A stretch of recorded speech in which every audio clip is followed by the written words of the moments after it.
I'm Sam Slater from FundCalibre, and today I'm here with Alan Collett, who's Fund Manager of TM Home Investor. Thank you for taking the time today, Alan. My pleasure. This fund is an unusual fund in that it's the only one in the UK to invest in residential housing. Can you tell us a bit more about it, please? Yes, of course. The TM fund invests in mainstream housing across the UK. We offer our investors capital performance of the housing market and an element of income return. And we invest primarily in 2 and 3 bedroom houses, some 1 and 2 bedroom flats, but the occasional 4 bedroom house. And we acquire new or nearly new homes to give our residents high energy efficiency, low fuel bills and so on. We're structured as an OIC with PACE status, which is a wonderful set of acronyms. Yes. But it means that we're accessible for pensions and for ISAs, as well as private money. Great. And I drive past one of your top holdings when I go and visit my mum. It's Whithurst Green in Horsham, where you own 14 properties, I believe. It's a new development and the infrastructure around it's been developed. The road layout in particular, I've noticed, has changed, and a local school's applying to have an extra intake each year. Is this typical of the houses that you invest in? Yes, it is. We go where families want to be. So Whithurst Greens work very well for us. There's good local employment. There's also good transport to London for a choice of employment destinations.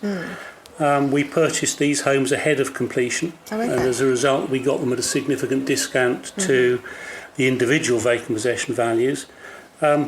But we always look for good or improving local infrastructure. So the money that the central government and local government have spent on improving the road network, improving the schools, gives us an additional benefit over and above the ordinary movement of the housing market. Okay. And do you have a particular demographic of tenants that you look for? First-time buyers or young families, for example? We have a focus. But the great thing about the private rented sector is that you can rent to 18-year-olds or 80-year-olds. So our focus is on homes suitable for families and for younger people in good employment. Our focus is on places where there's good mixture of employment, private sector employment, public sector employment. But everybody should bear in mind the private rented sector now provides homes for 20% of all households in the UK. It's grown, it's more than doubled in 15 years. So there's a very broad spectrum of potential tenants. With the exception of our flats in Salford, which are very accessible to 2 of the universities, we don't generally let to students because we want residents who are going to stay for 2-3 years or even longer. And that gives us high occupancy levels. We're normally at around 97% occupancy, sometimes a little bit higher. And this gives the fund stability of income. It also gives long-term homes for those tenants who want stability themselves. And of course, people who want to make a home out of their rented property will almost always be a better tenant than somebody who just needs somewhere for 6 or 9 months.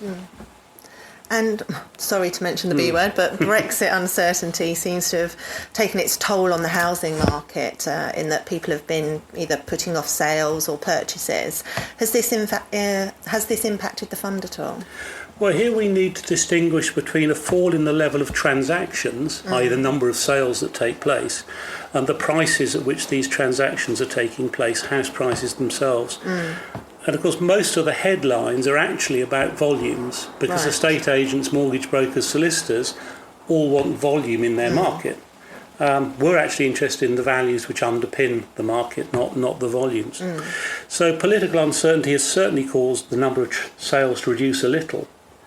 But there's still between 60 and 80,000 transactions a month. You think about that, that's 20,000 home moves a week. Wow. And as they all take place on the working days, it's a huge number of transactions taking place. And as we buy almost entirely new homes, and there are over 12,000 new homes sold them each month registered with NHBC, there's a huge pool for us to pick from. So, of course, I have concerns like everybody else does about what will happen to Brexit and what won't happen. But impact on the housing market, no, I'm not particularly concerned. Okay. And how resilient is the sector if we went into a recession, for example? Well, housing's always in demand. Trends in working, shopping and leisure all develop, they all change over time. And if people's personal budgets are under pressure, then their discretionary spending may be reduced. Yeah. But we all need a home. True. Except for the very few truly unfortunate people in our society, we all have a home to go back to tonight.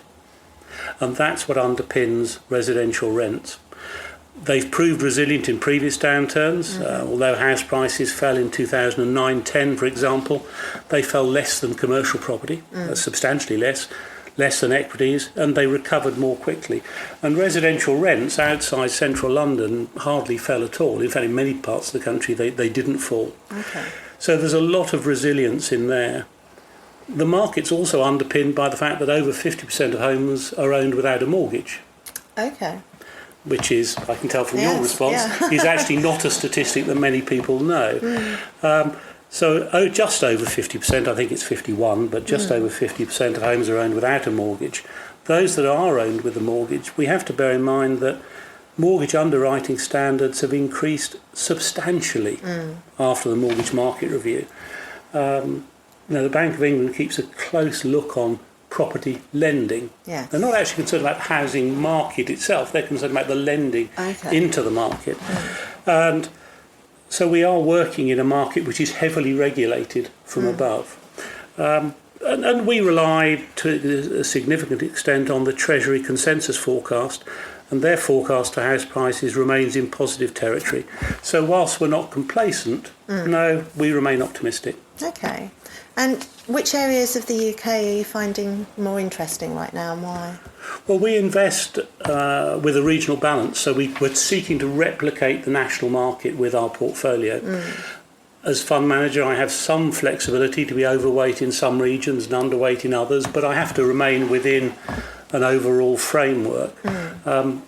So recently, we've been investing in the West Midlands and the East Midlands. In the East Midlands, our investments have performed particularly well, and I chose Nottingham from a top-down, which city should I be in, and then go and walk around Nottingham and which bit of Nottingham do I want to be in.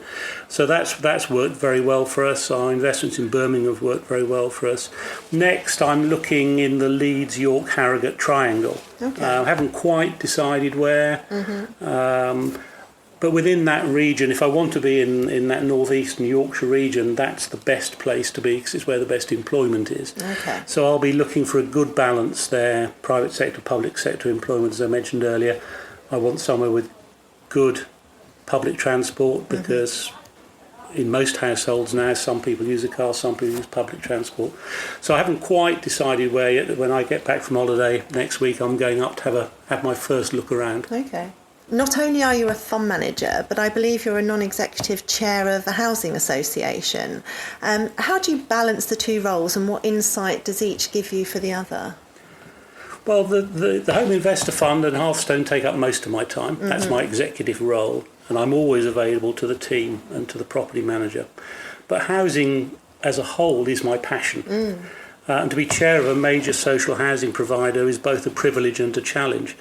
Hyde owns and manages 50,000 homes, and it provides a good quality, secure home service to over 100,000 people. And we'll be building at least 10,000 more homes in the next 4 to 5 years. So that's important to me as a citizen. But to the second part of your question, the insights that I learned from my role at Hyde are very useful in my role as fund manager, particularly my understanding of the house building business. Right. Large housing associations are now seeking third-party investors, such as pension funds, to partner with them. So both things work well together, and I can balance the time out. I'm still young, lucky it's a podcast, the listeners can't see me. But providing additional rental homes, whether they're at the social rents, whether they're at market rents, I can bring my experience to bear on both of them. But in the final analysis, I'm a non-executive at Hyde, so my time there is limited, and Hearthstone, of course, has first call on me. Yeah. Thank you very much. That was really interesting. Thank you. My pleasure. I'm Sam Slater, and if you'd like to listen to more of our podcasts, please go to FundCalibre and subscribe. Thank you.